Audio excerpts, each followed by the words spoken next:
our buddy, our insider from TSN is Darren Dreger, who I'm sure that's not the first time you're seeing or hearing those comments. It's been, boy, I feel like it's another one of those things. We talk about the Rangers every time we get you on. We talk a little bit about other, Sabres. and it's Vancouver again.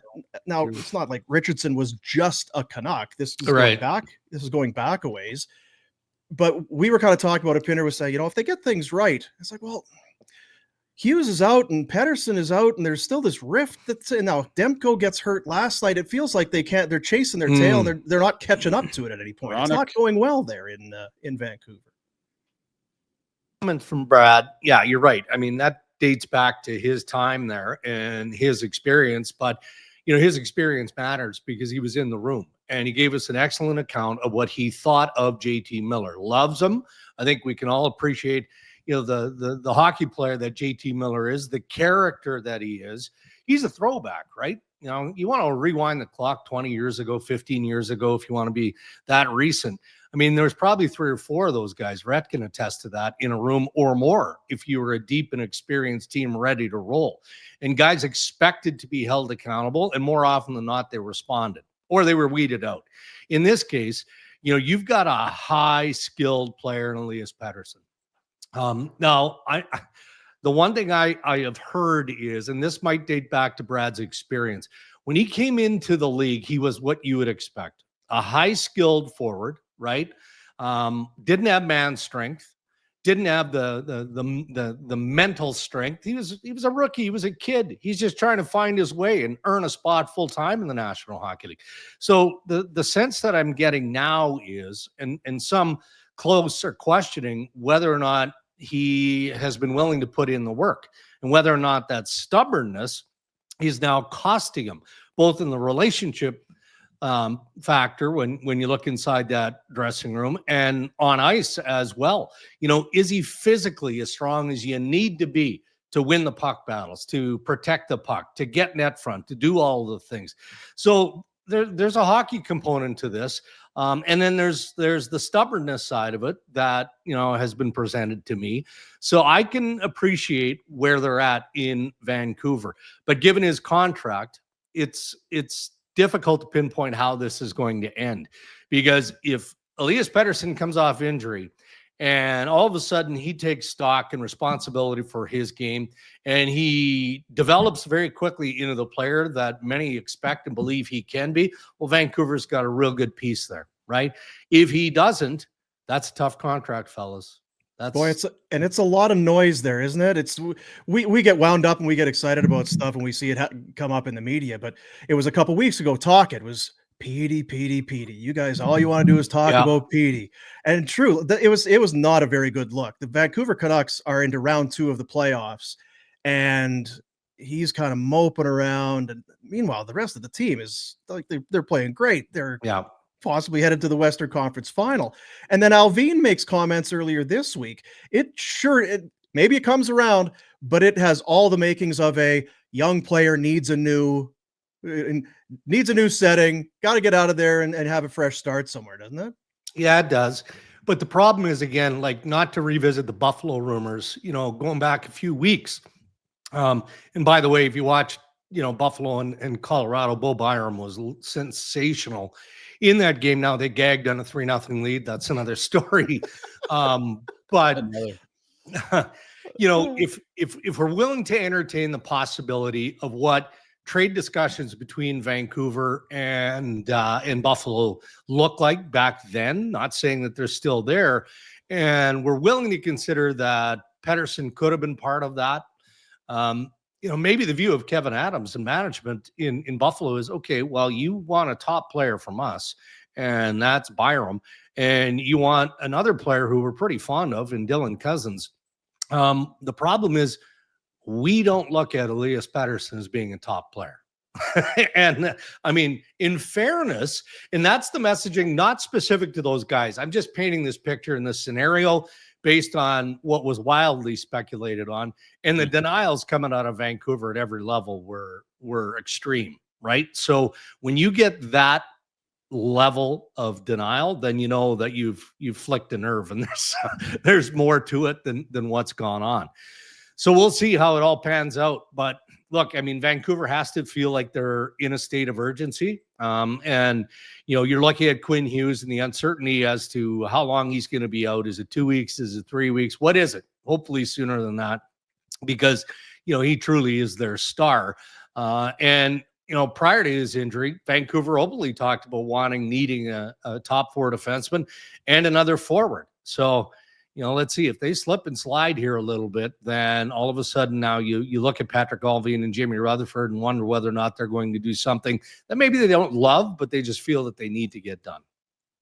Okay, so we saw the end of that clip. Like, I think everyone's on the same page right now. JT Miller's the better player. He turns 32 in March. Yeah. There's 5 years left on that deal. No move clause. Just 26. And I'm not saying that you're going to move either of these guys. They're not easy deals to make.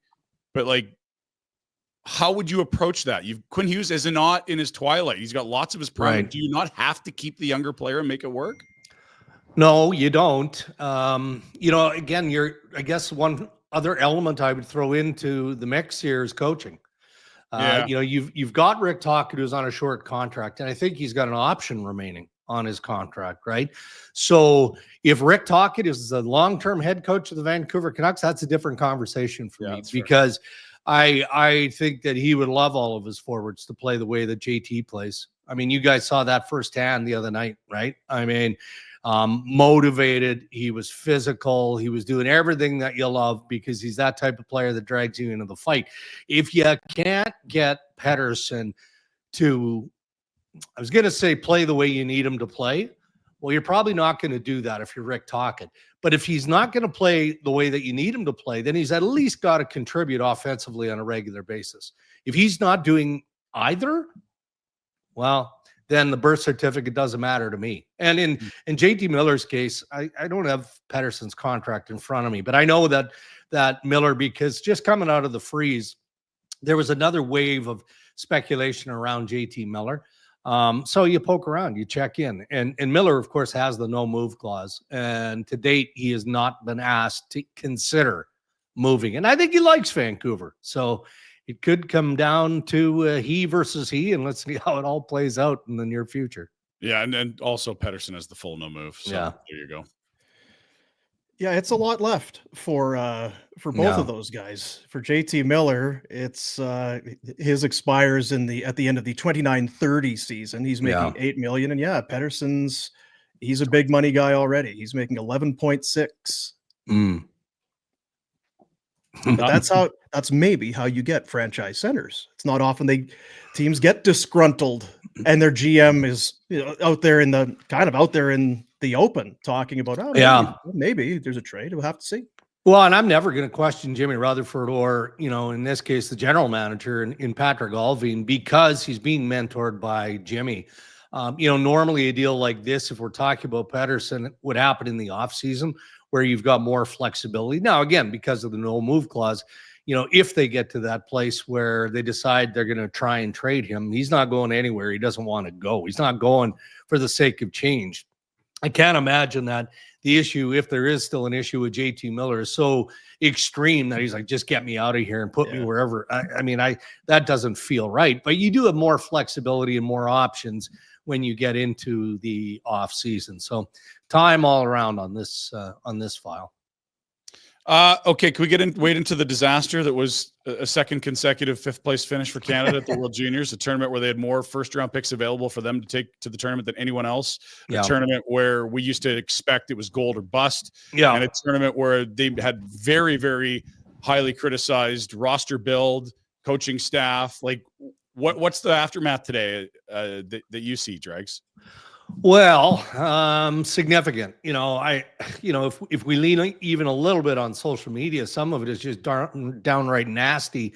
And I don't educated hockey fans in this country, and I understand the disappointment. I think collectively we're all disappointed because it's a fun tournament to watch, especially when you've got, Canada again poised to go head to head in a medal round game with Team USA. That's not going to happen. I don't like some of the stuff that is thrown at the individual players. These players are put in position by their coaching staff in this case, head coach Dave Cameron. They're asked to play a role that they probably don't entirely play on their respective team in major junior hockey. So that can be a challenge. So what will happen, if not today, then in the aftermath, is we all start to pick apart, not just the roster and how it was constructed, but geographically how it was put together. And correct me if I'm wrong, but I think there were 14 OHL guys. Is that right? Two QMJHL. Mm-hmm. Yeah. And Pinelli's on that team, of course, with the Ottawa 67s. I mean, so it's so easy now to second guess. What confused me is, though, as a head coach, as a coaching staff, I mean, one of your main responsibilities is making sure that there's a clear understanding of how the game is going to be played. You can't force goals in the net, but the fact that this team just couldn't find their discipline, that was a challenge for me. And then look, I know Bob and O'Dog and Cheryl and James Duthie kind of took the officiating to task last night after the major on Baudin and then the late penalty on Gibson. I mean, Baudin, I felt like that was at least a minor penalty, not a major. You can probably burn that one off early. Given how twitchy the officiating was in that game, I don't know how Gibson would take the run that he did at that point in a 3-3 hockey game. So the message of discipline was never received by the players. And why is that? And then we see Gavin McKenna thrown up on the top line in desperation in the third line.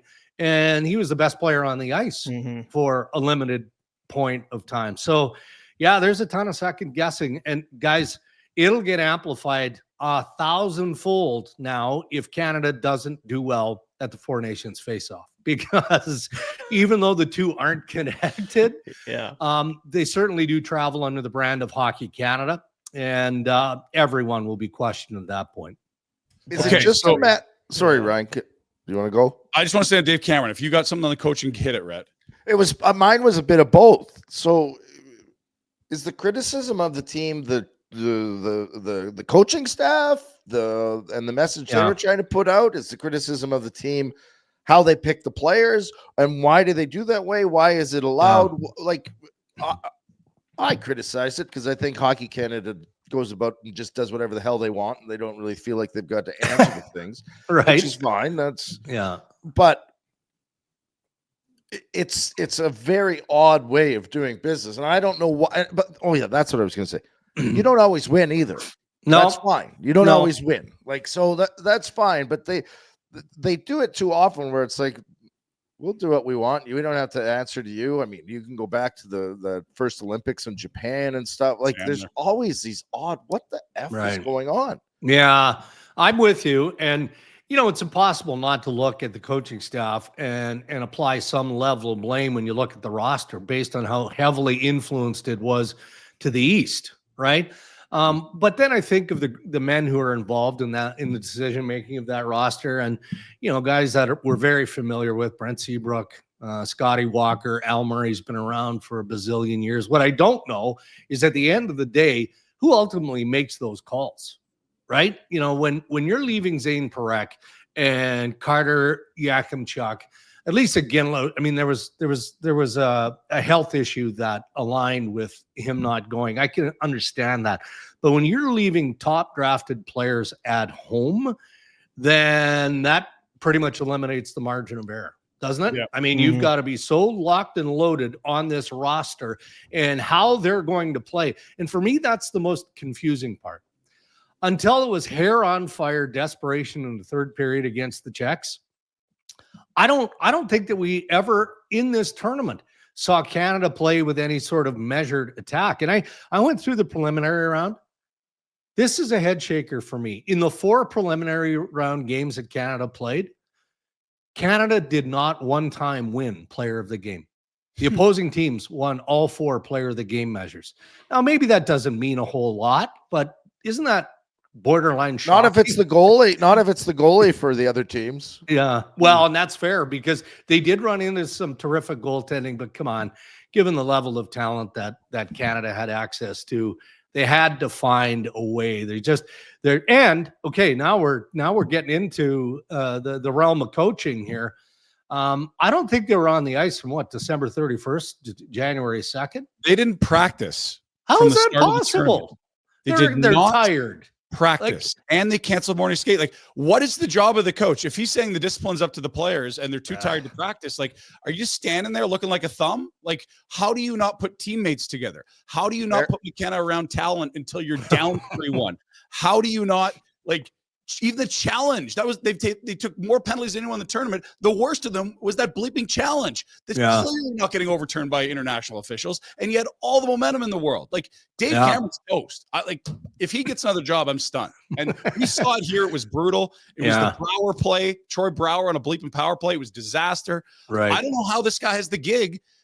And 2 years in a row, they get pumped by a country that has nowhere near the access to talent that Canada does. Yeah. Well, I mean, again, we'll continue chewing on this, I suppose. Until and watching the Americans hoist gold. Probably gonna happen. Right? Successfully defending for the second time ever. Well, I guess it'd be for the first time ever. And look, I'm not sure they're gonna win. The team from Czechia, and I guess that's what should maybe overshadow the criticism that is being heaped on Team Canada.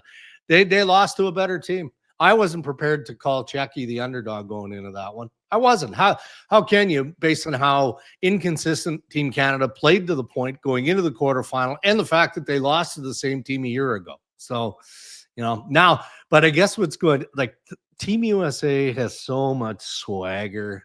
Like you almost feel like you got to jump in the shower after watching these kids score goals and celebrate, but they're good. And if they win gold, then they deserve to carry that swagger and all the arrogance that they can bring.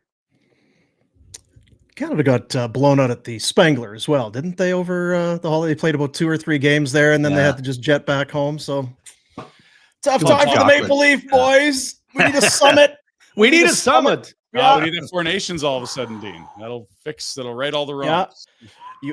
And if you want to see some cocky Americans, perhaps buckle up for that one too, because they are young and feeling good. Well, but the narrative going into the World Juniors, and it was just to wrap a bow on this thing, it was because of the players they left off the roster. Why are you overthinking it? And the same thing applies to the men, potentially applies to the men. I love Anthony Cirelli, hell of a hockey player. Tampa Bay probably doesn't win Stanley Cups without him playing and involved and as responsible as he is. Seth Jarvis, I'd like to have him on my team if I was a general manager. I'm not taking those guys ahead of Zach Hyman. Sorry, I'm just not. So I just think that we're in that danger place under the umbrella of Hockey Canada where there's a high level of overthinking going on in building these teams. I envision Billy Guerin picking that Team USA. After about 3 conversations with his group, putting his feet up and going, we're done. I don't need to think about this until they drop the puck. Yeah. It's a good spot to be in. That's the Canada spot. I'll put the most talented players I have on the ice and see what happens. Happens. Crazy idea. Take your best players, Rhett. Is that you should be sing it from the mountaintops. No. Hey, I remember 2014 Sochi. Didn't Rick Nash? I mean, he was brought over as a penalty killer. 06, yeah. Yeah. Oh, sorry, Sochi, 14. Yeah. Sochi, yeah. I mean, he was brought over as a penalty killer. I mean, good players can play different roles. You just bring the best available and let's see how it all sorts itself out with good coaching. So you take Rick Nash ahead of Rob Zamner. That's what you're saying? Poor Rob Zamner. All he did was get picked to it. But he has a punchline. He gets his name called.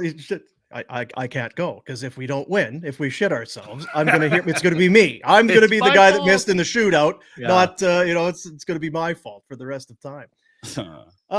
Looking at the overall standings, we saw Vegas last week. It was 3-0, and it probably flattered the Flames. Yeah, they just are cruising right now. Really Winnipeg, they don't win last night. We've talked a bit about Washington. Still stunning that they're where they're at. Minnesota, you talk about Billy Guerin. There's some teams that I don't know if you're not paying close attention and watching on a daily basis, it might. Oh, Vegas is they are back right there. Washington, that's Minnesota. I knew they were playing well, but there's some teams here that are just very methodically putting points in the win column.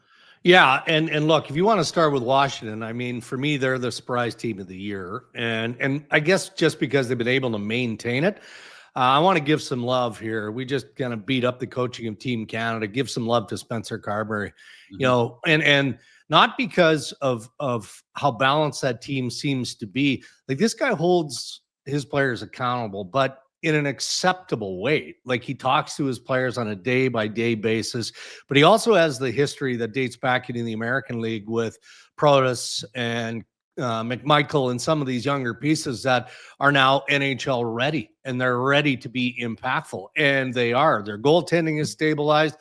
I don't know what the hell they put in Alex Ovechkin's drink, you know, throughout the off season, but he came ready to play this year, and his conditioning was much improved. Of course, you know, the fractured leg, you know, set him back, but he's returned healthy and ready to roll. They're just a terrific story across the board. And there wouldn't be a team now in the East that isn't looking at Washington going, you know what, boys, you know, let's just see how this matches up. Let's see how the bingo balls fall from the matchups for the playoffs. But Washington is not going to be an easy out by any stretch. Well, and fellas, the three really, really interesting moves. Like the Chychrun deal, he's sort of been like he's been on the sales rack for what feels like a half decade. I think he's been overpicked and overscouted. No one's found warts on him.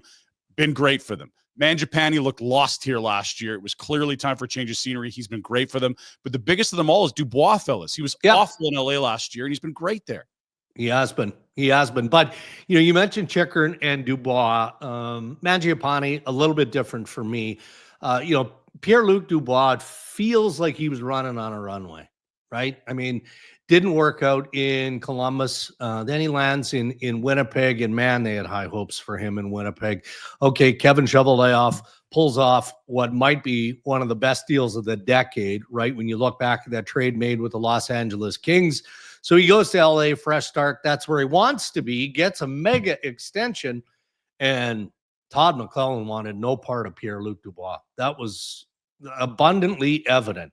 But Blakey finds a way to turn something somewhat sketchy into a positive, because Darcy Kemper has been a real nice fit and an ad for the Los Angeles Kings. But I think the point is here, and maybe applies to both those guys, Chychrun and to Dubois.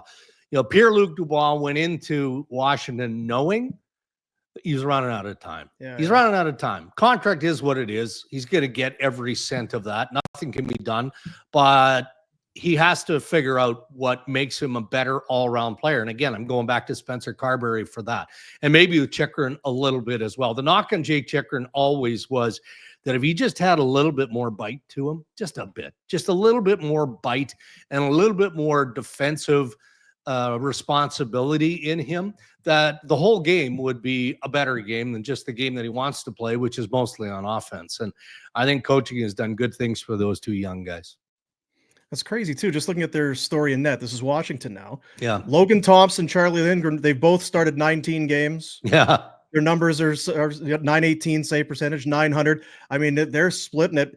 Whatever he's pulling all the right strings, Carberry right now, because it's working for them. And Ovi, I mean, he scores again last night. We joked about it, Dregs. We showed that there was that video of him playing beach volleyball or something. He looked like me out there with the big boiler going. Okay, let's not be ridiculous. Yeah, he's a little bigger than you. Ballpark. Anyway, he did not look like he had committed to conditioning. I think it was John Buccigross at the end of last season. He was like, you know, Ovi, you're so close. Like, get in the gym for one off season. Like, dedicate yourself to it. And then you see the off season stuff. It's like, well, he's dedicated to something. I'm not sure what it is. But yeah, he's an animal. And even that, there was the empty net goal a few nights ago against Toronto. It's like, oh, is this how he's going to do it? But then he scored again last night, and it's a laser beam. He can still shoot it, which is amazing. At his age, he shoots almost as well as he ever has. How many empty net goals do you think that Alex Ovechkin is? Well, I said he's going to be out there. Go there, boys. Not that it matters at this point. It doesn't matter. They could all be empty netters, and it won't make a difference. It does matter. No, they all count. They all count. Yeah, you'll be. They have to be trying to find scenario. Like every power play, if we're up by one, get them out there. Because there is a potential for a great season, not that it's going to torpedo it, but if all the attention, if he's 3 away, if he's 4 away, if he's 2 away, and then the team's more focused on that than winning hockey games, that'll keep Carberry up at night. But yeah, I think that the sooner they get that thing done, the better. For sure. And it kind of has the feel like it's going to happen this year, despite the leg injury, right? Like it's even at the start of the year, I thought it was probably going to take 2 years, but that was based on what we saw from OV last year. But again, injury aside, man, he's feeling it. And I guess what I was talking about, from a conditioning perspective, yeah, I mean, he's not racing down the ice like he once did, like when he broke in the league, and he's not running guys through the boards anymore. He doesn't play that type of game, but he finds ways to get himself in position. So he's not just a one-trick pony, poised and ready to fire on the one-timer on the power play. And yeah, they're all around the Washington Capitals are fun to watch right now. Before I let you go, it's kind of putting you on the spot, and I apologize. Yeah. We talked about it yesterday. Igor Shesterkin put on the IR. Yeah. Do we know with the length of time or the severity? What upper body? I think is what I read. I mean, I poked around in it yesterday. Yeah. It's not expected to keep him out that long term beyond the week. But it could be a bit of a rest for him, just overall as well, right? So something that isn't a huge deal, but they don't want to turn into something more significant. So you let them rest, let them get away from the group for a short period of time, and then get them back into the mix. Because, even though they're a long way from the playoff picture, you could still envision that team with all the talent they have starting to come back. And maybe that winning over the Boston Bruins is that start, right? I mean, they seem to celebrate it like it was on social media. I mean, it looked like, they just locked down a playoff spot based on the win over the Bruins. So if they can get a little bit of mojo out of that, they're certainly going to need Shesterkin. So I didn't get much other than it's not expected to go beyond the week. Now we're a few days removed from it, but how did the proteins work out on Christmas? Oh, 10 out of 10. Yeah. Now we had to just pivot a little bit here. My son, my 23-year-old, he's a bit of a guru when it comes to barbecuing the smoker and all of that. So, and you guys will be proud of me when I tell you this story. We sourced a local butcher who it's all grain-fed cattle from Peterborough, Ontario. And I don't know if we bought a half or a quarter, it doesn't matter, but this is, just beautiful beef.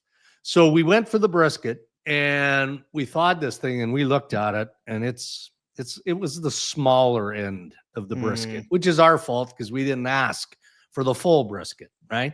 So we pivoted and turned it into burnt ends after probably overall 12, 14 hours of smoking and messing around. Lots of butter at the end, some homemade barbecue sauce. Oh, it was delicious. Goodness. Beef candy, boys. That's what it was. He's a guru. That's just good parenting. That's how that happens. You don't come by that on your own. That's just solid parenting. Yeah, there's some other habits that he's picked up on as well. Yeah, I bet. Not so great. Yeah, I bet. Thank you, pal. Have a weekend. We'll talk to you next week. All right, sounds good. Thanks, guys. So, TSN Hockey Insider and our buddy Darren Dreger joining us on the Insider Hotline. Hey, guys, thanks for watching. Be sure to check out more of our content right here on the Flames Nation YouTube page. We had a bunch of great long-form interviews. You can check out some videos we've done as well outside of the studio. And, of course, if you want more writing or merchandise stuff, flamesnation.ca or nationgear.ca. Appreciate you watching.